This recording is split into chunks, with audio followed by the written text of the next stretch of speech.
lo relacionado con las valquirias, el segundo de los actos de la ópera mística de Richard Wagner. Las valquirias, al igual que los nibelungos, todo esto forma parte de la tradición escandinava, que fue retomada probablemente miles de años después en la tradición germánica, alemana. Las valquirias está basado también en el mito de los nibelungos porque se entreteje la historia de valquirias con la historia de los nibelungos y después posteriormente con la historia de Sigfrido, el que por sí vale, el valeroso, el que tiene la victoria a través de la suavidad. En esta obra, las valquirias son unas diosas guerreras, hijas de Wotan, encargadas de recoger a todos aquellos valientes guerreros que fallecieron en lucha para llevarlos al Valhalla, al cielo de los escandinavos. Ayer decíamos que solamente los valerosos tenían el derecho de ir al Valhalla, en cambio aquellos que morían por muerte natural o por enfermedad o cualquier otra situación no eran elegibles para ir al Valhalla. Y explicamos cómo en este mundo vinimos fue a luchar, no vinimos a vegetar, no vinimos a dejar pasar el tiempo, sino a esforzarnos. Y expresamos la frase que el secreto de la evolución es el esforzamiento permanente. Esa es la palabra mágica, esforzarse siempre y por siempre. También expresamos la frase de Jesús, por lo menos que le atribuye el Apocalipsis a ese Salvador que dice que los prefiero fríos o calientes, más no tibios, porque esto los arrojaré de mi boca. Y explicamos cómo quien es tibio, quien deja pasar la vida en esa trivialidad de levantarnos, desayunar, bañarnos, afeitarnos, desayunar, trabajar, regresar a la casa, conseguir los alimentos, mirar televisión, entregarnos al sueño y vuelve y juega el otro día. Esa es una vida insubstancial. Y en esto se pasa prácticamente la inmensa mayoría de la humanidad. Son muy pocos los que buscan ilustrarse, estudiar, aprender cada día algo nuevo hasta el último día de su existencia. Y como aquellos que llevan una vida desesperada de lucha, de sufrimiento, de enfermedades, de hambre, evoluciona muy rápido. Por eso, usualmente no se consigue un ocultista que haya llevado una vida muelle, tranquila, llena de comodidades en todo sentido. Los ocultistas tienen que ganársela a pulso, tienen que esforzarse mucho. La mayoría, salvo que tengan un buen karma, la mayoría de los ocultistas nacen muy pobres y llevan una vida muy limitada. La primera mitad de su encarnación lleva una vida muy limitada, de mucho sacrificio, de enfermedades, de dolores físicos, de hambre, de limitaciones. Y esto les templa el carácter, esto les fortalece porque es algo que vienen buscando desde muchas vidas.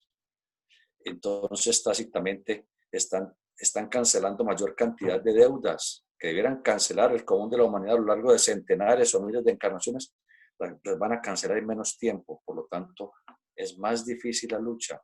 Ese es el Sigfrido, todos somos el Sigfrido, el que logra la victoria, porque Sigfrido viene de la raíz alemana Sig, que significa victoria, fuerza. Es la fuerza a través de la suavidad, encarnada en dos cartas del tarot.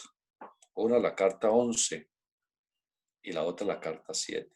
En estas dos se sintetiza esta lucha en donde vamos a estudiar esta tarde de Max Heindel muy poco, unos pocos párrafos, porque es prácticamente inteligible debido a que coloca todos los personajes con todos sus nombres escandinavos, por lo tanto no se logra sacar un buen provecho.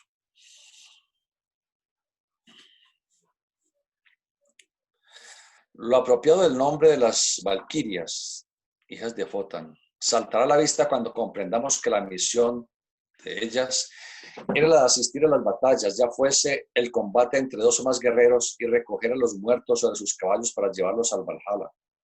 Por esta razón, un campo de batalla era donde Wotan escogía a los valientes que morían combatiendo por la verdad. Entre las valquirias se encontraba Brunhilde, que significa el espíritu de la verdad. Era la más bella y la más valiente de las valquirias. La verdad es lo más importante en el camino esotérico, la verdad. Y recordamos las palabras de Arturo, el rey Arturo, hablando con el mago Merlín. Pregunta Arturo: Merlín, ¿cuál crees tú que debe ser la más grande cualidad de un caballero? Y Merlín le dice: la verdad, indudablemente, ser veraz. Ser veraz. Pero en ese momento Arturo no le pone cuidado porque él está pensando en el amor de Gymer, de Ginebra. Brunhilde, del espíritu de la verdad, era por esta razón la primera de las valquirias, jefe de sus hermanas, todas representando virtudes. Ella era la hija favorita del dios Wotan.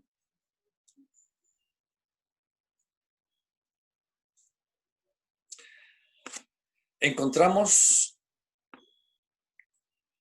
que todos los dioses del Olimpo, de Yggdrasil, todos los dioses dependientes de Wotan, se caracterizan como sinceros buscadores de la verdad.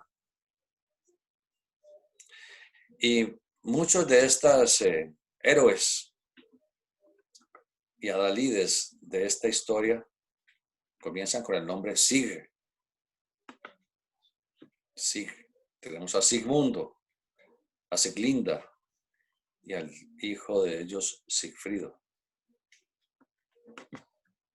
Entonces, Sig, victoria, victoria. Es una palabra muy apropiada porque a pesar de todos los obstáculos, la verdad vencerá en último término. Sigmundo, el valeroso, que se siente impelido a buscar la verdad sin tener en cuenta las consecuencias, será asesinado como resultado de su audacia. Y comprenderemos por qué Siglinda, la hermana de Sigfrido y posteriormente su esposa, morirá de desesperación. Pero ella transmite el ansia de la verdad al hijo mutuo, Siegfried, que significa el que gana la paz por la victoria.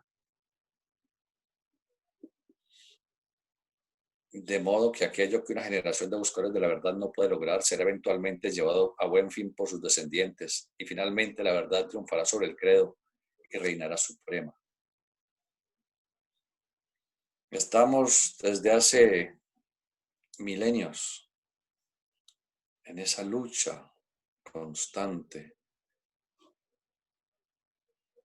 con nosotros mismos, intentando mejorar en todos los aspectos. Pero los atractivos de la materia, los enanos, los nivelungos, la fuerza de los silfos y los sílfides que llevan a la desarmonía, al chisme, a la emocionalidad. Los gigantes, tremendas fuerzas modeladoras y transformadoras de todo cuanto es. Aparentemente nos tienen estancados sin dejarnos encontrar nuestro verdadero camino. Nos hemos ilusionado con los atractivos de la materia y nos hemos identificado con la materia, con el mundo y con nuestro cuerpo y pensamos que yo soy este cuerpo. ¿Quién hizo tal cosa? Yo. El yo no es el cuerpo. Es como si yo dijera que mi ropa soy yo. La ropa no soy yo.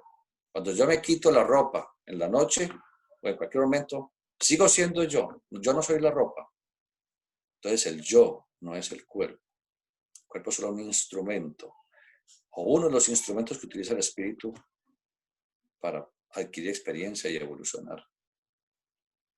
De manera que con el decurso de los siglos y de los milenios, todos iremos encontrando nuestra propia verdad. Todos nos convertiremos en Sigfrido, en el héroe, y lograremos ese progreso que hasta ahora está completamente cerrado a nosotros.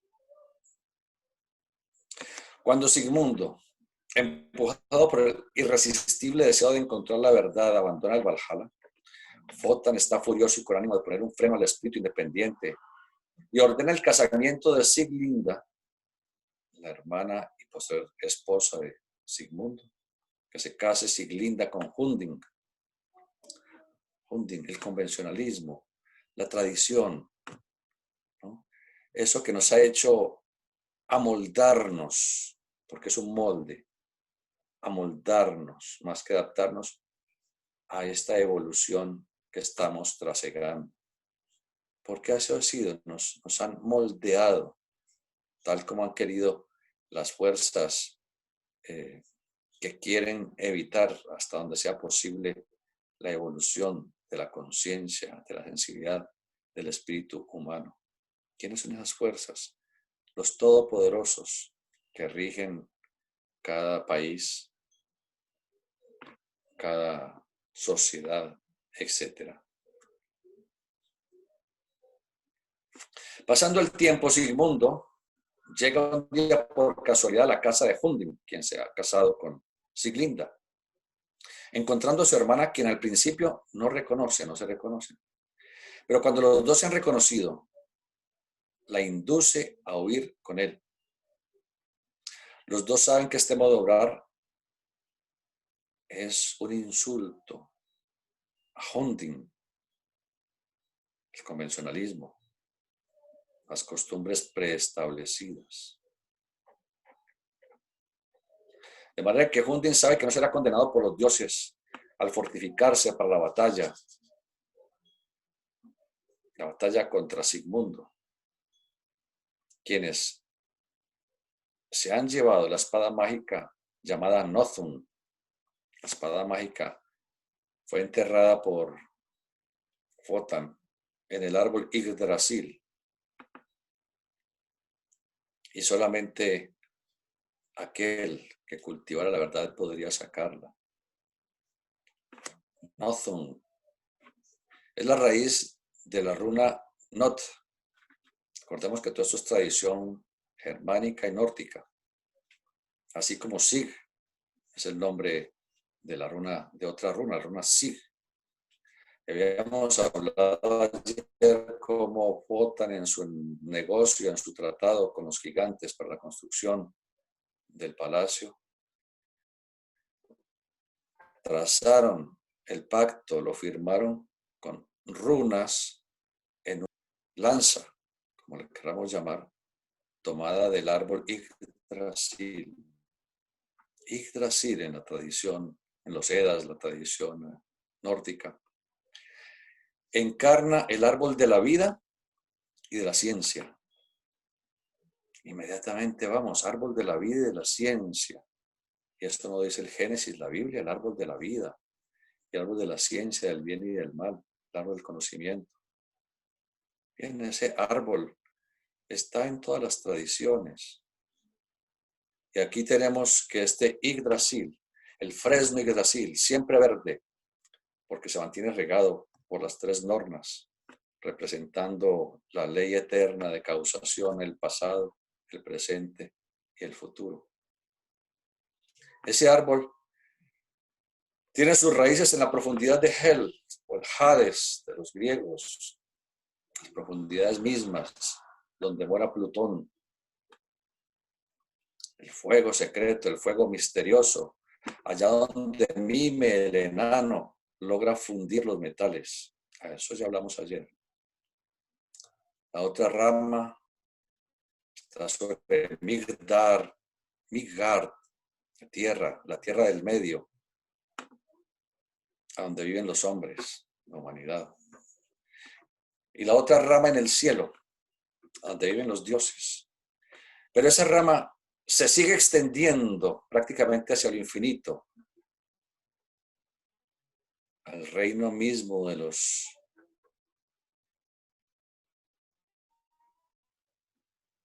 gigantes, aquellas fuerzas generadoras del universo y modeladoras y transformadoras del universo de seres y de cosas.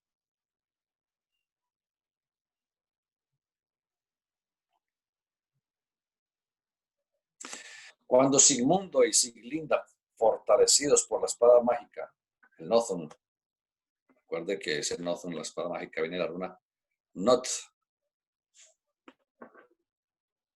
o Naut, la cual representa la protección contra todo mal. Físicamente la runa se puede realizar y no nos aporta nada. Pero si se aprende a realizar esa runa internamente, comprendiendo que es un entrecruce de las energías entre el sistema nervioso autónomo y sistema nervioso cerebroespinal, en ese entrecruce de energías sí se puede encarnar en uno la runa Noth y con ella vencer muchas eventualidades que podrían de otra manera afectarnos. Esa es la runa Noth, la que nos protege contra los peligros en la espada Nothung. Y esa espada, como toda espada, representa cómo la voluntad maneja la luz astral, cómo maneja nuestras energías internas para destruir a todos nuestros enemigos, para protegernos. Los enemigos, tenemos enemigos físicos, ¿no? Ayer lo dijimos. Los que creemos enemigos son aquellos que la ley de causa y efecto ha puesto allí para que templemos nuestro carácter, para que hagamos conciencia que no tenemos enemigos en la vida física y que solo son seres que vienen por la ley de causa y efecto a ayudarnos a trascender algún error cometido en el pasado. Si llegamos a fallecer por esa razón, bienvenida sea. Hemos cancelado esa deuda preexistente. Estemos seguros que nunca más volveremos a incurrir en esos errores. Cuando Sigmundo y Siglinda, fortificados con la espada, abandonan la casa de Hunding, el esposo de Siglinda, representando los convencionalismos, los preconceptos en los que vivimos. Hunding ultrajado no necesita la orden de Wotan para perseguirlos con la intención de matarlos. Entonces Wotan ruega a Brunhilde, la Valquiria, que esté invisible presente en la lucha probable que combatiese a favor de Hunding. Pero Brunhilde, el espíritu de la verdad, no puede combatir en ese sentido, que no puede ir en contra de la verdad, del buscador de la verdad, Sigmundo. Y por esta razón se niega a ejecutar la orden de Wotan. Cuando Sigmundo entra en combate mortal con Hunding y está a punto de vencerle, ya Sigmundo ya va a blandir la espada contra Hunding. Entonces Wotan interpone su lanza y allí al golpear la espada, Sigmundo rompe la espada, la Nothung. Entonces ya Sigmundo indefenso cae muerto por el golpe de gracia proporcionado por Hunding.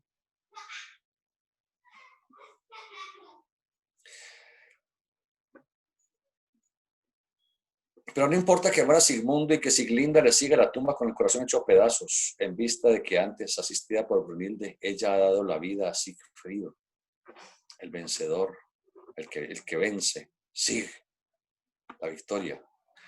Porque como queda dicho, la sed de la verdad una vez sentida no puede nunca quedar apagada sin haber sido satisfecha. Entre tanto, Wotan, sin poder abandonar Valhalla, se ha obligado a alejar a Brunhilde de su lado, no queriendo aguantar ninguna contradicción. Wotan siente una grandísima pena al tomar esta medida que es indispensable, adoptada por él, a la cual se irá a pesar de los ruegos de Brunilde.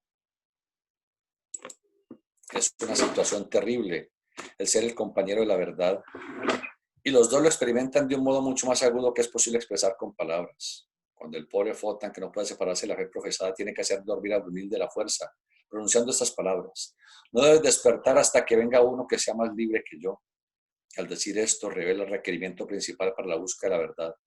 A menos que un hombre abandone a su padre y a su madre, no puede ser mi discípulo, dijo el cristificado.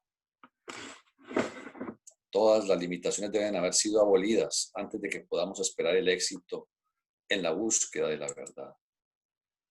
Entonces allí hemos leído a grandes rasgos la historia de las valquirias, según lo comenta Max Heindel, dejando de lado una cantidad de nombres nórdicos y de personajes y de símbolos que hacen que se vuelva completamente inteligible esta narración. Pero entonces, para complementarlo, vamos a leer de la obra Cábala Rúnica, del autor que les está hablando a ustedes en uno de los libros que publiqué en el pasado, acerca de Sigfrido, Sigmundo, Siglinda, Brunilde, para tratar de comprender un poco más esto. La runa Sig, la cual la trazaríamos como un rayo zigzaguea, y que fue tomada en el egotismo de los nazis como de las fuerzas secretas oscuras, la SS, en donde colocaban en sus solapas, colocaban una doble runa Sig, la SS, no, Victoria, Victoria. Y el saludo de ese dictador era siempre hacer la runa Sig. Entonces, aquí no nos vamos a meter en nada que tenga que ver con pasiones de raza. No. Hago referencia a eso porque alguno de pronto exclamará internamente indignado: ¡ah, estos son nazistas! No, los rosacruces no tienen nada que ver con pasiones de raza. Tratan de explicar los misterios del mundo y de la evolución, nada más. La runa Sig es el movimiento de la serpiente de fuego. La serpiente hace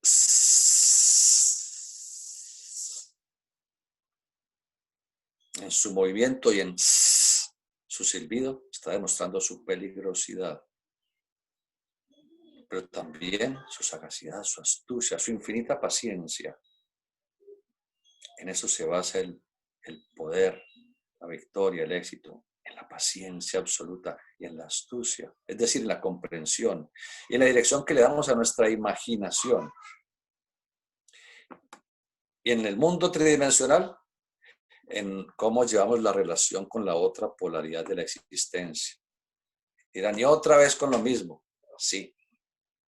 Lo único que estudian todas las escuelas esotéricas genuinas, de Oriente, de Occidente, de Norte o de Sur, de la actualidad o de la más remota antigüedad, es exactamente lo mismo.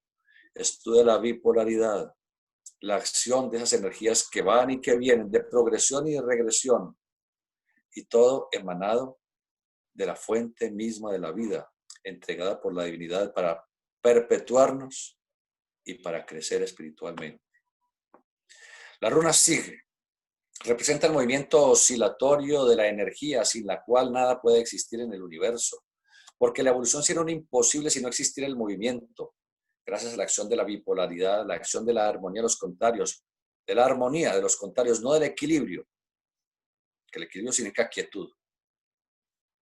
Si imaginamos un péndulo que tiene un movimiento oscilatorio relativamente permanente, si quedara en equilibrio, habría estatismo,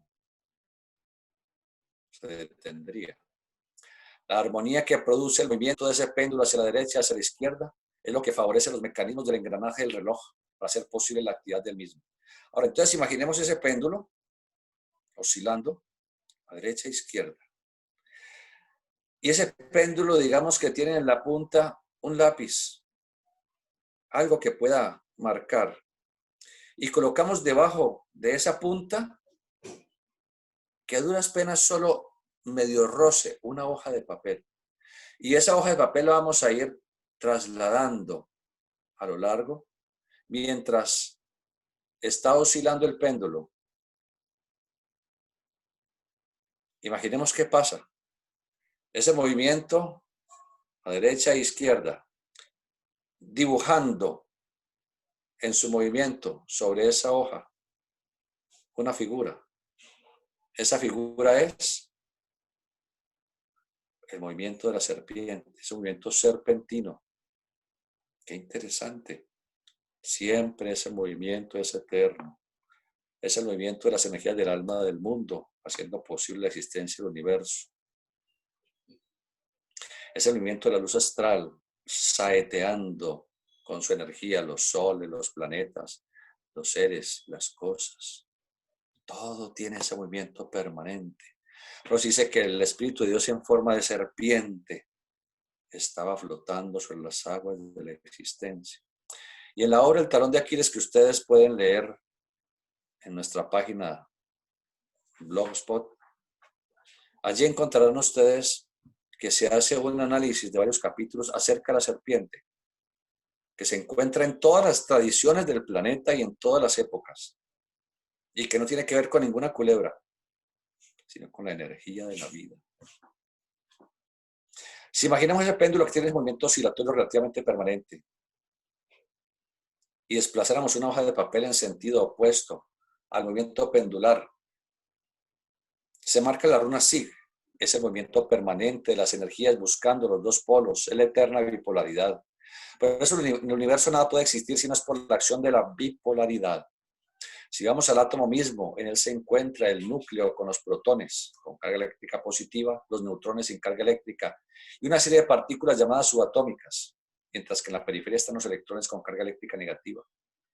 Gracias a la acción de los electrones en la periferia, los protones y las partículas subatómicas en el núcleo, se mantiene la integridad de ese átomo, el que al relacionarse con otros forma las moléculas y estas a su vez los elementos químicos y posteriormente toda la materia que existe en el universo. Hay algunas presentaciones de videos hechas en internet bien interesantes, en donde se muestra el movimiento de los planetas en alrededor del Sol y el Sol con todo el sistema solar a su vez desplazándose en derredor del cinturón zodiacal y alrededor a su vez de esta galaxia. Y si alguno pudo ver esa representación, se observan todos los planetas moviéndose en forma de serpiente, ondeante, serpentina, porque ellos están en este proceso, circulando. Al mismo tiempo que están circulando, se están desplazando junto con todo el sistema solar, están desplazando. Entonces, es un movimiento serpentino. Eso mismo ocurre en los átomos. Los electrones en su movimiento, ellos no se mueven en órbitas fijas. Ellos están constantemente cambiando su nivel de frecuencia vibratoria, en ese nivel, constantemente. Estamos formados de energía de naturaleza bipolar. Es gracias a la acción de la bipolaridad en la naturaleza que es posible el enamoramiento entre el varón y la dama, la posibilidad de engendrar y el deseo de progreso. Supongamos un varón aislado desde su infancia que no se le permita ver a ninguna mujer, ni siquiera a su madre. Perverso el ejemplo, pero ya lo han hecho. Desde el momento de nacer, quien lo recibe es un varón. Luego lo llevan a un sitio en donde únicamente serán varones que lo atenderán, lo cuidarán, le educarán. Llegará a la adulta sin haber tenido la posibilidad de ver por lo menos de una manera objetiva el aspecto femenino. Ni tendrá una imagen subjetiva tampoco. Llevará su vida como se la están marcando, pero hay en él un vacío, una añoranza. Algún día le permiten ver a una bella joven más o menos de su edad. En ese momento se despiertan en el joven una cantidad de pensamientos, de emociones, de sentimientos de índole diversa. No comprende qué es lo que le está pasando. que nos hace conocida el recuerdo cuando estudiamos en nuestra primera composición, cuando Parzival, que nunca había salido del bosque aquel en donde su mamá lo tenía guardado, encerrado y protegido, es abrazado, acariciado y besado por Kundry, todo lo que él siente, cómo bulle en su interioridad esa fuerza tremenda del instinto. Y él, una persona cultivada en el campo, sensible en el campo espiritual, siente dolor. Dice, no quiero sentir tal dolor, porque lo había ya percibido en Anfortas. El dolor que produce el instinto, ese fuego, esa pasión que quema. Y a lo que les hacía referencia cuando hablo con los adolescentes, les digo, no se metan en ese infierno tan espantoso que es el sexo, esperen a que sean adultos.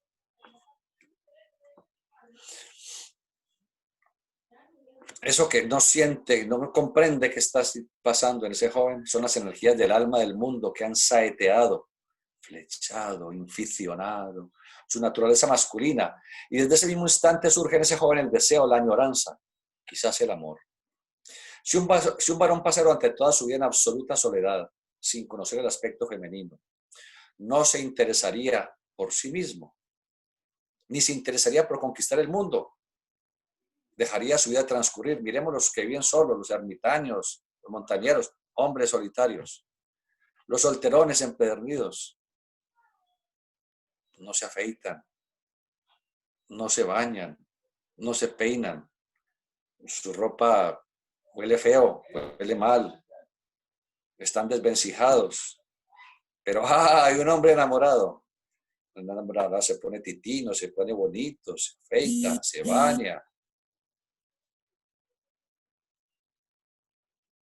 se organiza.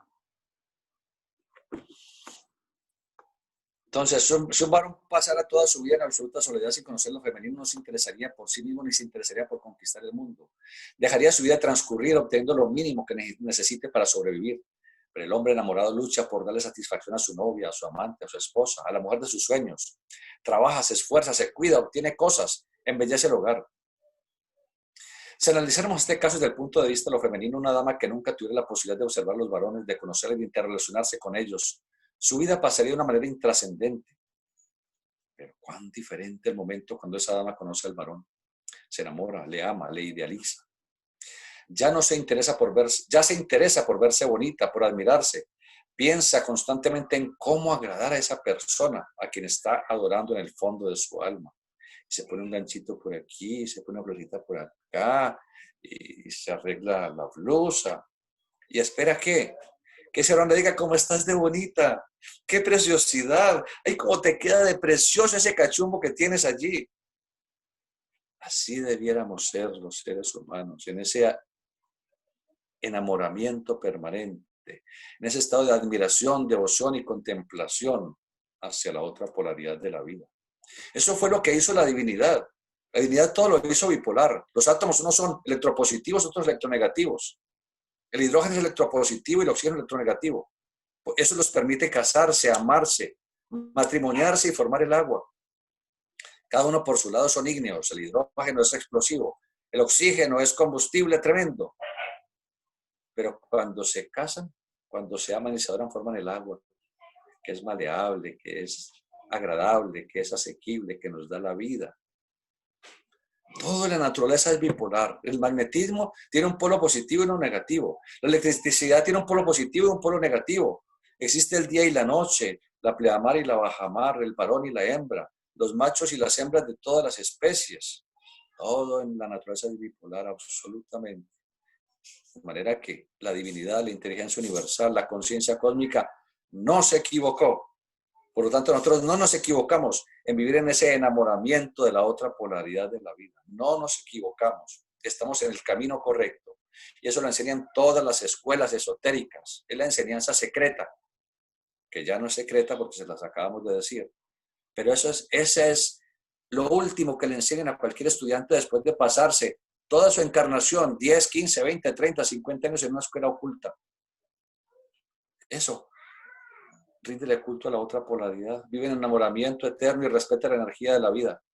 En eso se pasa cualquier persona, todos los años de su vida, estudiando alquimia, estudiando gnosis, estudiando magia, estudiando lo que quiera.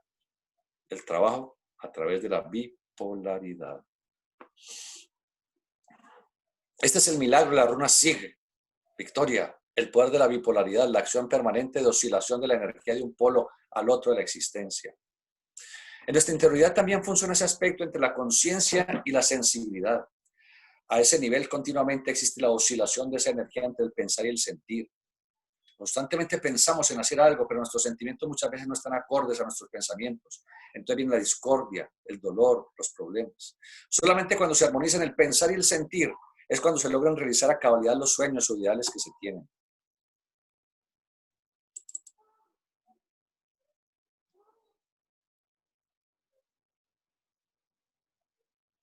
Esperen que me perdí. El magnetismo en los imanes resulta gracias a la acción de los polos positivo y negativo. Forman un campo inducido. Se mueven los electrones en ese campo inducido y surge la electricidad, que es el movimiento del magnetismo. Entonces está el poder de la bipolaridad, físicamente real, psíquicamente también, desde el punto de vista de los sentimientos igualmente. Es la energía zigzagueante, fluctuando constantemente de un polo al otro de la existencia. Todos hemos tenido la posibilidad de observar los rayos en una tormenta. Se desplaza mediante unas partículas llamadas coloides, que son el sustrato físico, la energía eléctrica al desplazarse en la atmósfera. Es el poder zigzagueante, la energía oscilatoria y la runa Sig, como su nombre lo indica, es una especie de movimiento de zeta, de un polo al otro de la existencia. En nuestra naturaleza interna tenemos sintetizado el poder de la runa Sig como 3 puntos focales. 2 más un mediador en los cuales el ego, nuestro espíritu, tiene enfocado su trabajo. En uno de los polos se encuentra el espíritu, centro de conciencia, en el otro la materia. El cuerpo formal como resistencia a la presión del espíritu, pero que en relación al espíritu con la materia es el alma en diferentes estratos, como vitalidad, como emoción, como mente racional, como imaginación o como sensibilidad. De la runa Sig, nuestra naturaleza interna, en la cima está el espíritu, en la cima está el cuerpo y el mediador es el alma. Como enseñaba el maestro Krumheller, espíritu somos, cuerpo tenemos, pero debemos trabajar sobre el mediador, el alma, el mediador que correlaciona los 2 aspectos polares de la existencia, bien sea la emoción como acción fecunda para llevarnos a lograr lo que estamos buscando, deseando, ansiando, anhelando en el aspecto mental, para comprender los mecanismos que rigen y dirigen la evolución, el progreso, el aprendizaje. En el campo de la imaginación para crear arquetípicamente lo que queremos llegar a ser, lo que queremos llegar a obtener, y la sensibilidad, el aspecto más sublime, más bello de la existencia. Decía la maestra Blavatsky que la sensibilidad es la llave que abre todos los mundos. Aquí en Cali, Colombia, una señora le nació a recibir cuanto animalito maltratado, enfermo hubiera. Se llamaba el sitio Villa Lorena. El gobierno lo cerró. Aunque fueran salvajes, incluso animales de circo, tigres, leones, elefantes. Ella se da besos con el tigre, abraza al león, y los animales la abrazan a ella y le dan besos y besos. Recientemente el león falleció porque se lo quitaron a ella y el animalito le dio un cáncer, murió de pena moral. Se lo volvieron a traer a ella para que ella lo acompañara hasta el momento de la muerte. Qué felicidad la del león cuando volvió a ver a su amiga. Fue el único momento en el cual el león tuvo las fuerzas para levantar un poco la cabeza, para darle un cariño a su amada amiga. La sensibilidad de la llave que abre todos los mundos, enseñó la maestra Blavatsky. Eso es, ese es el secreto.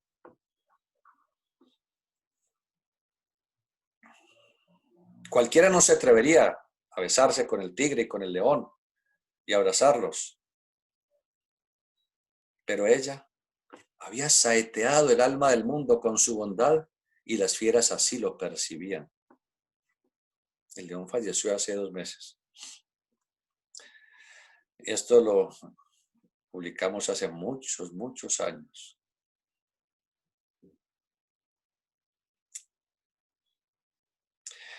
El domador, a través de su carácter y de su voluntad, doblega al animal, porque el ser humano sin temor está por encima de la escala animal, pero el amor es la llave que abre todos los mundos. Cuando hay estética, sensibilidad, se logra cambiar el temperamento, el genio, hasta el más fiero de los animales y de los seres humanos. De manera, señores, que ya se sabe cómo cambiar la fiera. Perdón, pues señoras, ya saben cómo cambiar ese fiero varón. Es la sensibilidad, es el cariño, es la ternura, son las palabras dulces. Es el contemplamiento permanente.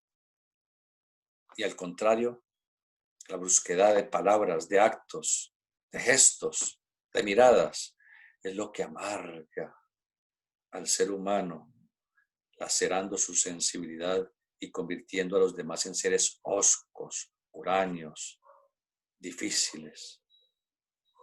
La palabra sig, ahora sí vamos a entrar por fin en el tema de este capítulo de Valquirias y recapitulando un poco a los nibelungos.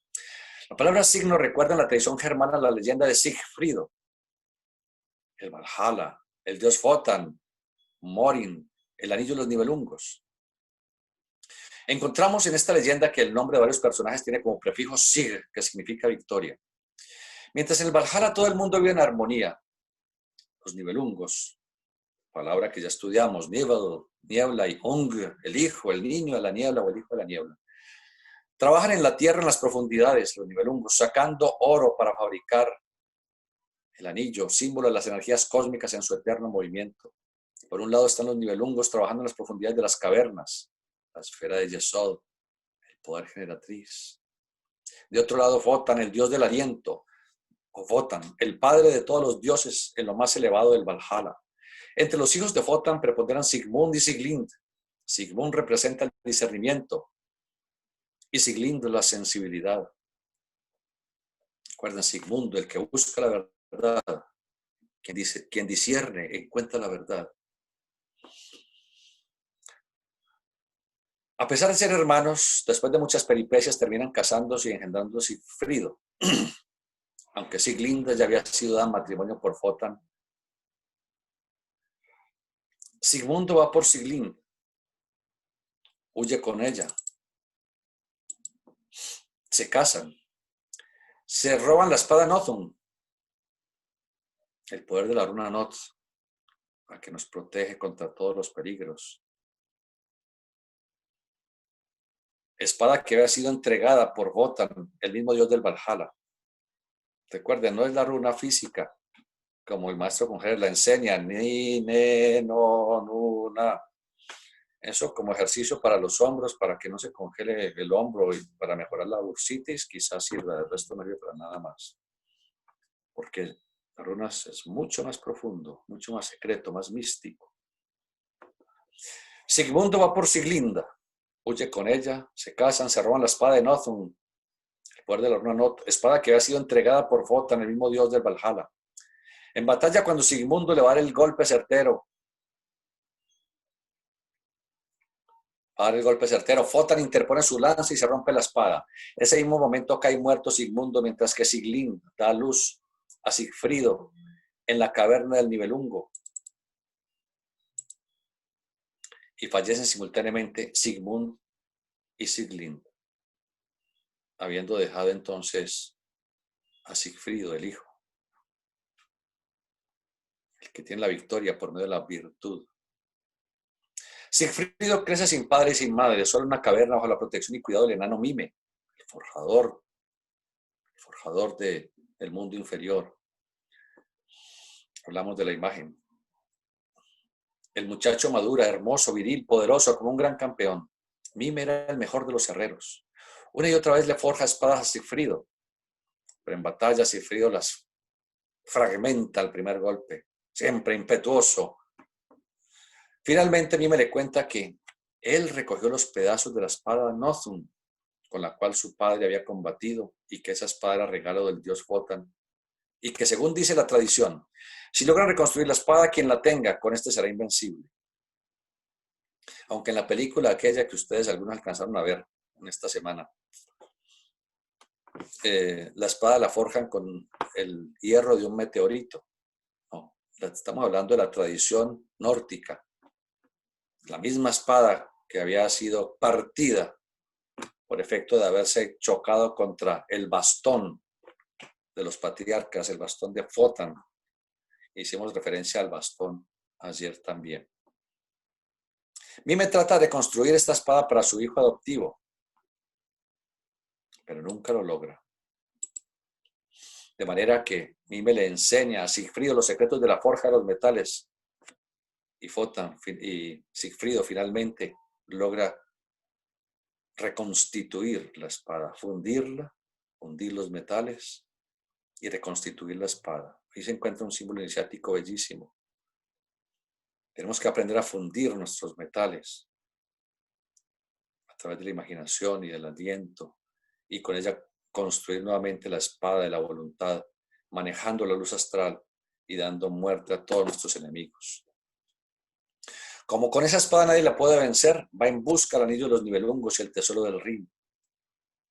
Mime le dice que están debajo de un dragón al que debe matar, que lo único que puede matar al dragón es la espada Nothung. Nothung, entre los nórdicos, significaba el hijo de la noche. Ese es Nothung, la espada Nothung, la espada que nos protege contra todo peligro y adversidad. El hijo de la noche significa el alma del mundo, que esotéricamente se llama la luz negra, porque no es posible verla con nuestros ojos físicos, pero es más luminosa que cualquier luz que veamos en este plano denso.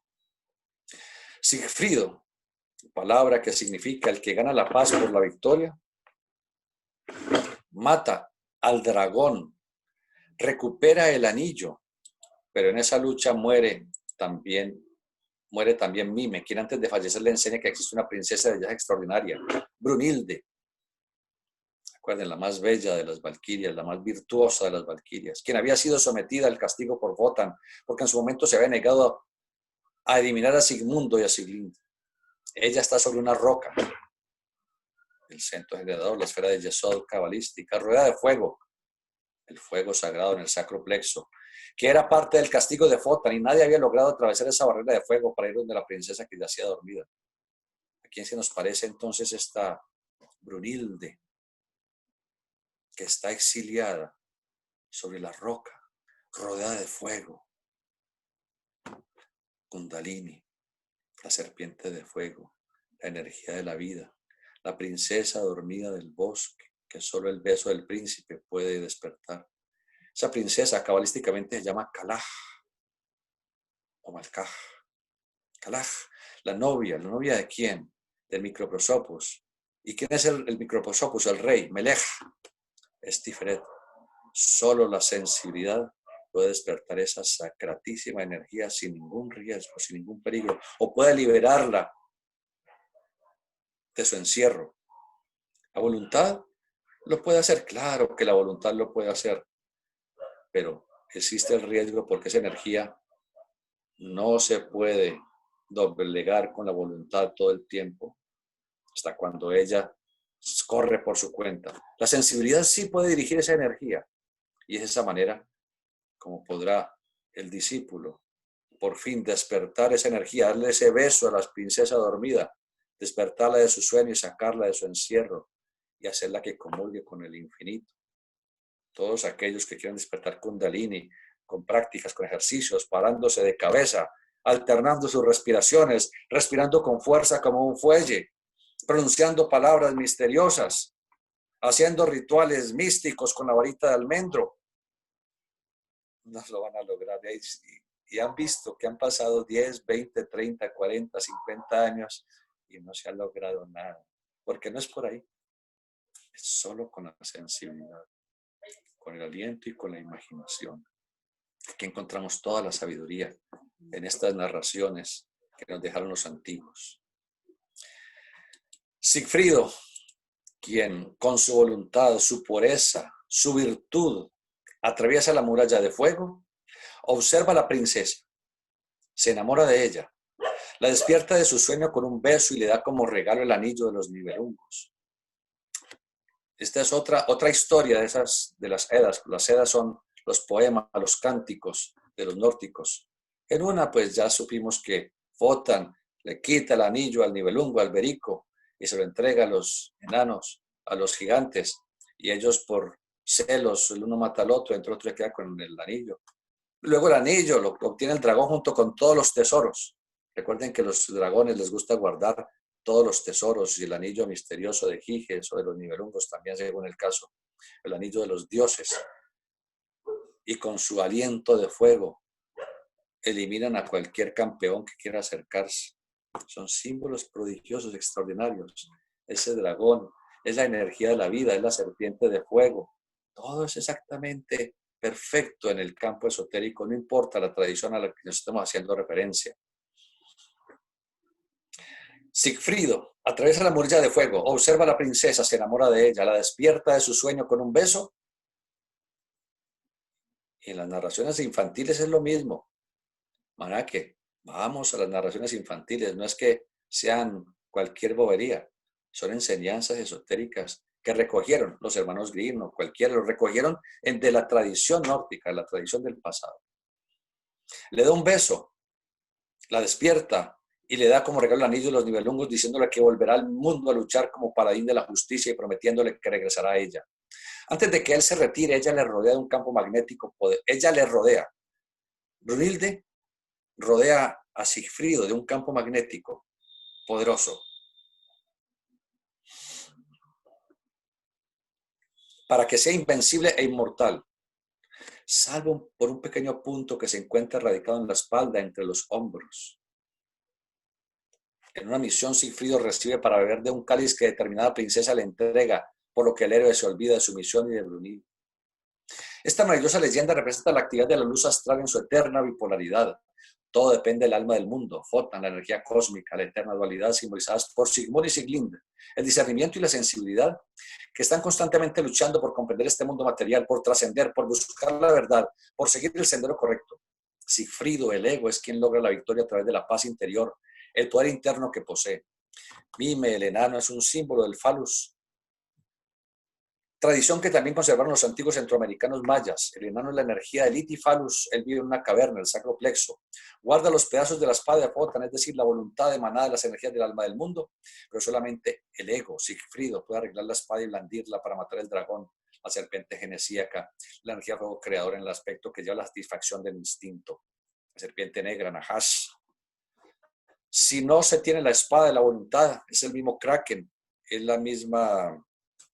bueno, cualquiera de las tradiciones en donde se encuentre un poder infernal que vuelva al ser humano roca, y que lo cristalice, ese es el aspecto formal de la energía generadora. Cuando se mira a la otra polaridad en su aspecto formal, se cristaliza la sensibilidad, se cristaliza la conciencia, y entonces esa energía ígnea, ese dragón con su aliento de fuego, esa serpiente de fuego, ese kraken salido de las profundidades de las aguas, del mar, del océano, que es lo mismo, esa medusa que con su mirada vuelve piedra al paladín, al héroe, ese voltear a mirar la hija de Lot hacia Sodoma y Gomorra y convertirse en una estatua de sal. Se está refiriendo a eso, a que nos cristalizamos cuando miramos con instinto a la otra polaridad. Ahí nos cristalizamos. Cuando en vez de mirar, admiramos en su esencialidad a la otra polaridad, a ella en su vestido de Eva, a él en su vestido de Adán, según el caso, miramos en su esencialidad, con belleza, con verdad, con bien, con mística, con estética, utilizando la lanza sagrada, la divina imagen, la imagen bella que el varón debe tener de la dama y ella del varón. En ese momento nos divinizamos y nos convertimos en seres divinizados.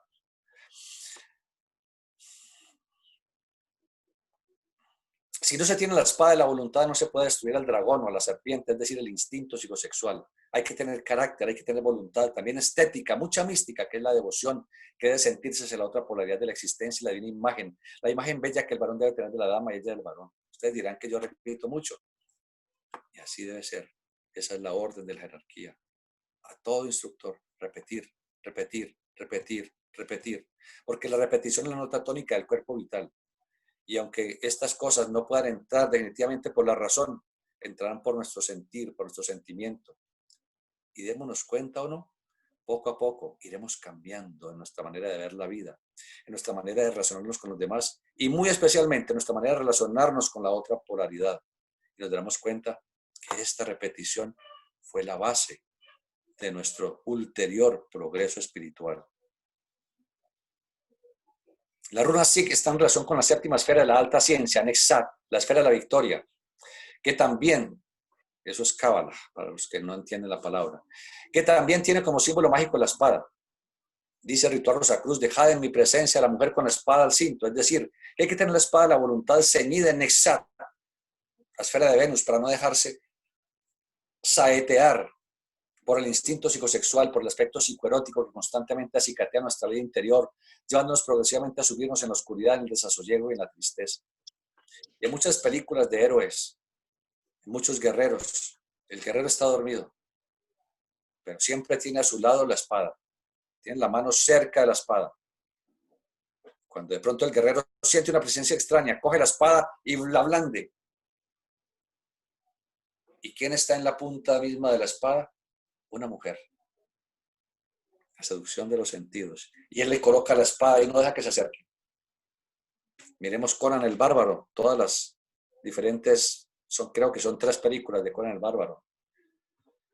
Siempre la espada, siempre el poder de la voluntad, manejando la luz astral, nuestra imaginación, nuestra sensibilidad, nuestra conciencia, para que el instinto genitor y la emocionalidad y la racionalidad no impidan que podamos encontrar el sendero hacia la realización.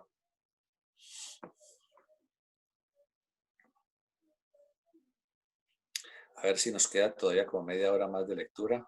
Sí, indudablemente. De manera que toca dejar allí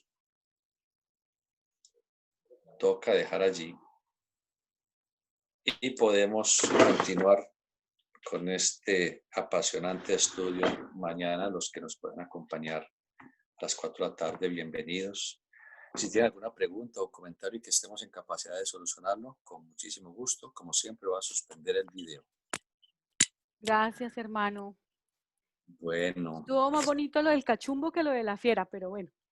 Está bien. Bueno, hermano, sí, aquí hay unas preguntas. Bueno, hay un comentario de la hermana Mónica que me parece interesante, obviamente, leerlo porque ella lo escribe para compartirlo. Dice, Brunilde, la hija de Wotan, representa la verdad.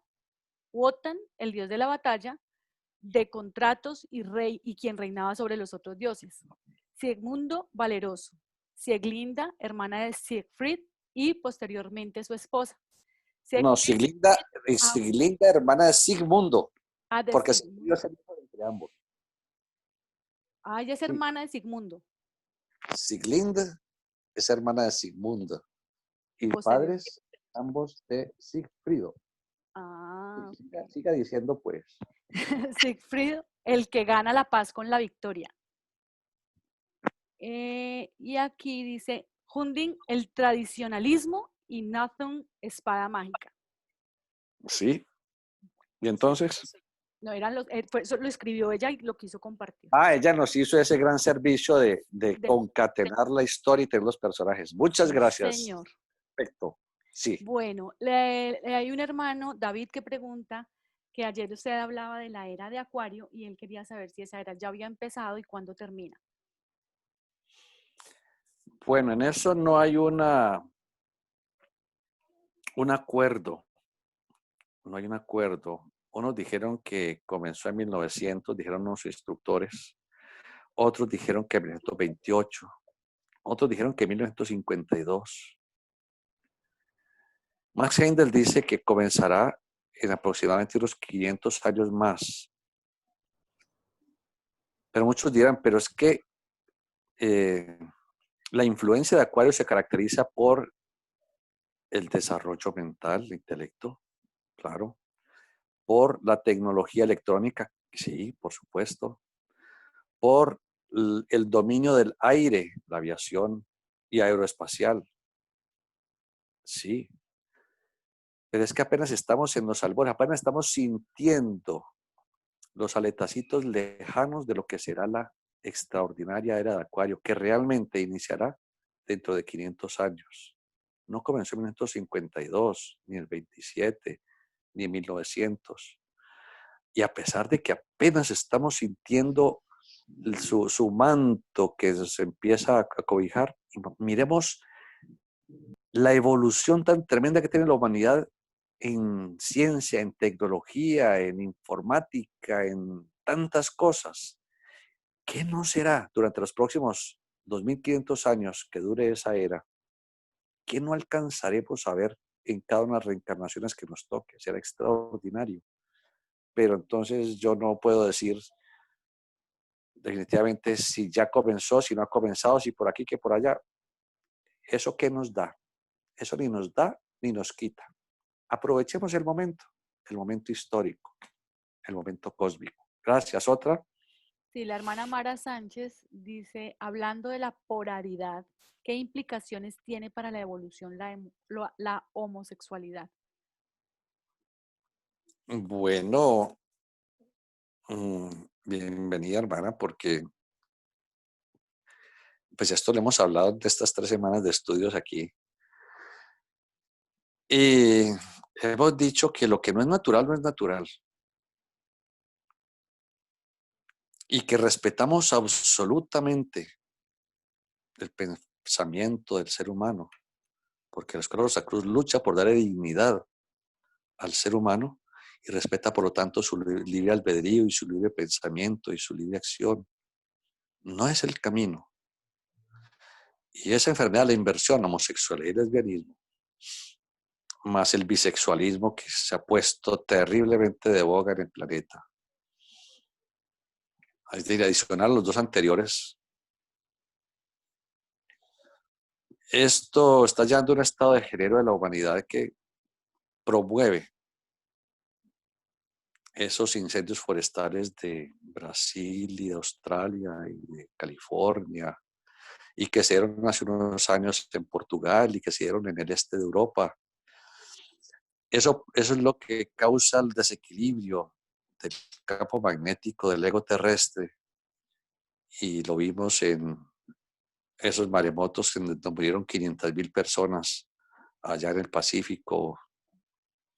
Eso es lo que hace que se produzcan esos tifones que asolan China y Filipinas y Japón, los huracanes que asolan el Atlántico y a los Estados Unidos junto con sus eh, tornados. Cada vez son más y más frecuentes y más intensos estas fuerzas de la naturaleza que la atribuyen al recalentamiento global, a que la superficie del océano aumenta 1 grado. Al aumentar 1 grado, entonces la masa caliente lleva el agua arriba, y que ustedes ya saben toda la parte científica. Pero hace 2 días, cuando hablamos de las sílfides, los silfos, ondinas y todo esto, explicamos el origen de los vientos y de los huracanes y de tantas cosas. Y hablamos de las pestes colectivas, como la que estamos viviendo. Y dijimos que todo eso es debido a la vida errada en que el ser humano está enfocando su existencia, especialmente en lo relacionado con la energía sexual. Para que este incremento de homosexualidad, lesbianismo y bisexualidad es la que causante de todo esto. ¿Y cómo tiene que equilibrarse la situación? La persona, cuando fallezca, no podrá seguir evolucionando en el planeta Tierra. Será enviada al lado oscuro de la luna.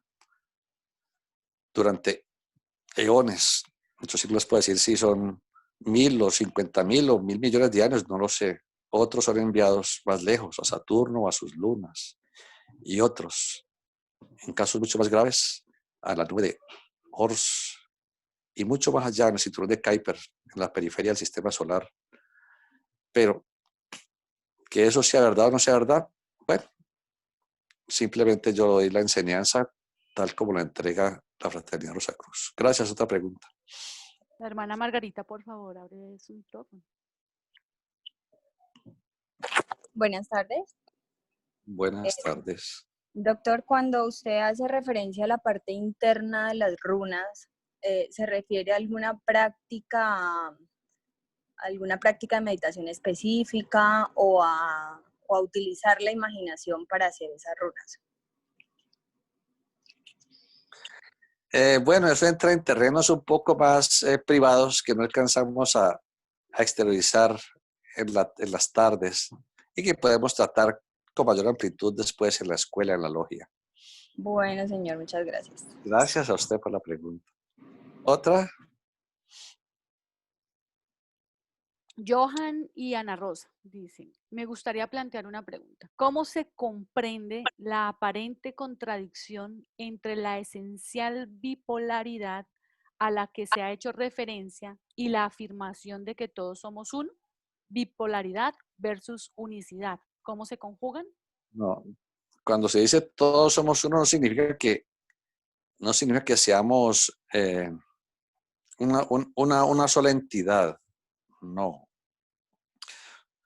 Cuando dice que todos somos uno, se refiere al alma del mundo, a la única realidad, al Ein Sof, aquello, lo absoluto, la cual es una, pero en sí mismo es andrógina. Y ese androginismo hace posible que se manifieste ya en el aspecto ultérrimo. En la manifestación física se manifiesta bipolar. Ahora, como mónada, espíritu virginal que somos, chispa divina, emanadas del alma del mundo, de la única realidad. Como mónada somos uno, porque la palabra mónada significa único. Eso es mónada, único.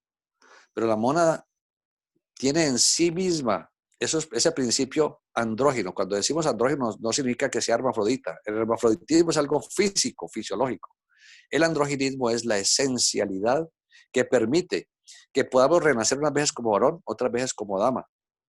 Y en ese deambular, en ese derrotero de la evolución, aprendemos a conocer esos dos aspectos bipolares. Entonces, no confundir una cosa con otra. Cuando dice que somos uno, sí, formamos uno como parte del alma del mundo, pero ella es andrógina. Y nosotros cuando dejemos de ser físicamente algún día, en millones de años, seguiremos siendo andróginos, aunque ya no tengamos un sexo separado para manifestarse como hombre o como mujer, porque físicamente no será. Otra cosa. El hermano Julián Correa de Bogotá dice, cuando Parsifal tira la espada al río y ésta se hunde en el río al final de la película Excalibur, ¿qué simbolismo tiene esto? Le remito a la explicación que dimos de la película, que allí está explicado, pero entonces dijimos muchas veces que la dama del lago, que es la que siempre recibe la espada, o en su defecto, saca la espada y la entrega al héroe, la dama del lago Kundalini, la que está en las aguas de la vida, a donde está la espada y la lanza que debemos obtener. De allí deriva y allí de regresar. Eso lo hemos explicado y tienen que meditarlo también mucho en ese campo. ¿Otra cosa? Sí, señor. El hermano Andrés Salazar dice, buenas tardes. ¿La situación actual que estamos viviendo mundialmente podría estar relacionada con la ley de causa y efecto? Gracias. Todo es causa y efecto. No pensemos que karma o causa y efecto es todo lo malo. No, karma lo es todo. En lo bueno y en lo malo. Porque karma significa acción. Tiene la raíz cri, acción. De manera que es acción y reacción, acción y reacción. Eso es causa y efecto. De manera que si estamos ahora recibiendo como efecto esta situación en la que se está viviendo, el encierro, limitación, Saturno, Capricornio, Plutón, Júpiter, haciendo que los mercados se vayan al suelo, que el petróleo tengan que pagar para que lo reciban. Es decir, la gente no lo quiere ni regalado. Eso es causa y efecto, es el egotismo de la humanidad. Es esa ambición desmedida de los monopolios y de los grandes multimillonarios lo que hace que retorne. Es una rueda que da toda la vuelta. Cuando la rueda regresa a su punto de origen, trae exactamente a cada uno lo que se merece. De manera que esas pérdidas financieras multimillonarias que están teniendo y que tendrán todavía todo el resto del año estos grandes multinacionales y estos potentados, de eso no se recuperarán. Ya no será posible recuperarse. ¿Otra cosa? Sí, sí, les recuerdo a los hermanos que en el chat, en el grupo está el análisis de la película de Excalibur. De Gonzalo Orozco dice, un comentario, la espada que simboliza la voluntad para dar muerte a los enemigos. Es el mismo látigo que usa Jesús, el Cristo, para sacar los mercaderes del templo. Es otra manera de expresarlo. El látigo dice que con el látigo de la voluntad sacó a los mercaderes del templo. ¿Cuáles son los mercaderes? La ira, la envidia, el odio, la lujuria, la perversidad, el chisme. Esos son nuestros enemigos. El templo es nuestro cuerpo. Ese es el templo. Nada tiene que ver con el segundo templo de Rey Salomón, que eso es carreta. Y el látigo, claro, utilizó su voluntad. Y vemos que un látigo saetea. El látigo se mueve en zigzag como una serpiente.